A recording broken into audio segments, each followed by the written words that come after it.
This is glory ma'am, Trier of English.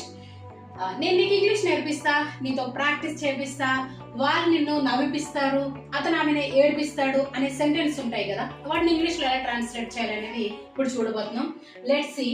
అంటే ఈ sentence అనేవి దేని మీద ఫ్రేమ్ చేయాలంటే మేక్ మీద సెంటెన్స్ అనేవి ఫ్రేమ్ చేయాల్సి ఉంటుంది.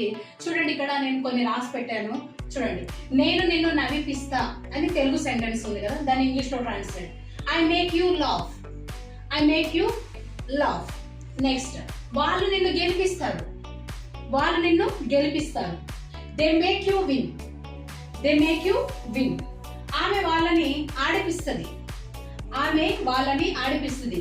She makes them to play. She makes them to play. మరి మేక్స్ ఎందుకు వచ్చింది అని చూస్తే, సింగులర్ హీ షీట్ కి మనం V5 అనేది యూజ్ చేస్తాం కాబట్టి షీ వచ్చినప్పుడు మేక్ రాదు, మేక్స్ వస్తుంది. Okay, right. నెక్స్ట్, నేను నీకు ఇంగ్లీష్ నేర్పిస్తా. I make you learn English. I make you learn English. అతను ఆమెను ఏడిపిస్తాడు. He makes her cry. He makes her cry. A small question for you. నేను నిన్ను కలెక్టర్ని చేస్తా అనే సెంటెన్స్ ని ఇంగ్లీష్ లో ట్రాన్స్లేట్ చేయండి. Don't forget like, share and subscribe. Thank you for watching.